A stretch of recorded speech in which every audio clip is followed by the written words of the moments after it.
हाँ तो कैसे हैं आप लोग। रेवाड़ी नगर परिषद और धारवेड़ा नगर पालिका चुनाव को लेकर सियासी पारा इस कदर बढ़ चुका है कि हर गली हर चौपाल अब राजनीतिक अखाड़ा बन चुकी है। टिकट की दौड़ ऐसी कि मानो एक अनार सौ बीमार। कोई कह रहा है मुझे टिकट चाहिए तो कोई बड़े बड़े नेताओं के दरबार में हाजिरी लगाकर अपनी दावेदारी मजबूत करने में जुटा हुआ है। इसी बीच सबसे बड़ा ट्विस्ट, रेवाड़ी नगर परिषद सीट अब एससी वुमेन के लिए रिजर्व हो चुकी है। यानी पुराने दिग्गजों का खेल पूरी तरह से बदल गया है। वहीं धारवेड़ा में जनरल सीट ने मुकाबले को और भी दिलचस्प बना दिया है। अब बात करते हैं असली सियासी खेल की। भाजपा जो पिछली बार सिंबल पर चुनाव लड़कर खुद ही फंस गई थी, 31 में से सिर्फ 7 पार्षद ही जीत पाए थे। अब खबरें हैं कि इस बार पार्टी पार्षद चुनाव सिंबल पर नहीं लड़ेगी, पीछे हट सकती है। यानी गलती दोहराने का रिस्क नहीं लेगी। लेकिन चेयरमैन पद पर सिंबल देने की रणनीति अभी भी टेबल पर नजर आ रही है। दूसरी तरफ बात करें कांग्रेस की, जो पहले कभी सिंबल पर चुनाव नहीं लड़ती थी, इस बार पूरी तैयार नजर आ रही है। लेकिन सबसे बड़ी मुश्किलें उनके साथ भी है कि बिना टिकट के जब लड़ते हैं, जिस भी उम्मीदवार पर हाथ रखते हैं वो ही कमजोर नजर आने लगता है। अब सवाल यही खड़े होते हैं, रणनीति बदली जाएगी या नतीजा अपने आप बदल जाएगा। अब बड़े सवाल इसके साथ ही खड़े होते हैं। रेवाड़ी भाजपा के अंदर दो बड़े दिग्गज आमने सामने नजर आते हैं। दोनों चाहते हैं कि टिकट उनके समर्थकों को मिले।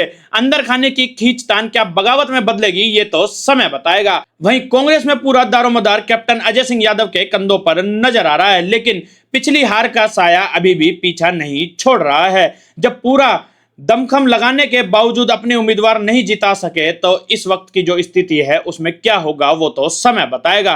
पिछले चुनाव में जो समीकरण बिगड़े थे उसमें एक निर्दलीय प्रत्याशी की भूमिका भी काफी अहम रही थी। उस निर्दलीय ने ऐसे खेल बिगाड़े कि कई मजबूत उम्मीदवारों की स्थिति कमजोर पड़ती नजर आने लगी थी और उसका सीधा फायदा भाजपा को मिला था। उस वक्त कांग्रेस ने उस निर्दलीय को हल्के में लिया और यही चूक भारी पड़ गई थी। लेकिन इन तस्वीरों के बाद जो अब तस्वीर सामने आ रही है वो भी कुछ हल्की नहीं है, क्योंकि सीट एससी वुमेन हो चुकी है और रेवाड़ी में ऐसा कोई मजबूत चेहरा फिलहाल नजर नहीं आता है जो अपने दम पर बड़ा वोट बैंक रखता हो। ऐसे में माना जा रहा है कि ये चुनाव अब व्यक्तिगत प्रभाव से ज्यादा बड़े नेता और पार्टी सिंबल के दम पर लड़ा जाएगा। और यही वो चुनौती है जो सिर्फ कांग्रेस के सामने नहीं, भाजपा के सामने भी खड़ी नजर आ रही है।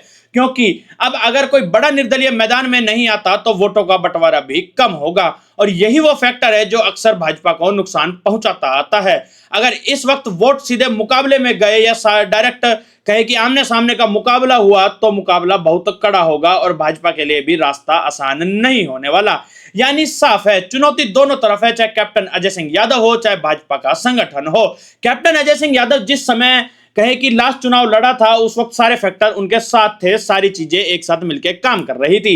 परंतु इस वक्त जो स्थिति है वो आपको बयां कर देते हैं। ना तो बेटा विधायक है, ना फैमिली फैक्टर काम करेगा, या कांग्रेस की वापसी होगी या नहीं होगी वो तो समय बताएगा। अब देखना यह होगा क्या कैप्टन अजय सिंह यादव एक बार फिर अपनी सियासी पकड़ साबित कर पाएंगे या फिर बदलते हालात इस बार सियासी जमीन खिसका देंगे। क्योंकि इस बार मुकाबला सिर्फ हार जीत का नहीं होगा, ये सीधा सीधा साख पकड़ और वजूद की लड़ाई देखी जा रही है। अगर इस बार भी नतीजे उम्मीद के मुताबिक नहीं आते हैं तो सवाल सिर्फ हार पर नहीं उठेंगे बल्कि कैप्टन हाउस की पकड़ भी खुलकर चर्चा में नजर आएगी। तो साफ है, ये चुनाव सिर्फ चुनाव नहीं, सियासी अग्नि परीक्षा है। टिकट एक, दावेदार सैकड़ों और बगावत होना तय माना जा रहा है। अब देखना यह होगा कि कौन बनेगा किंग मेकर और कौन होगा गेम से आउट।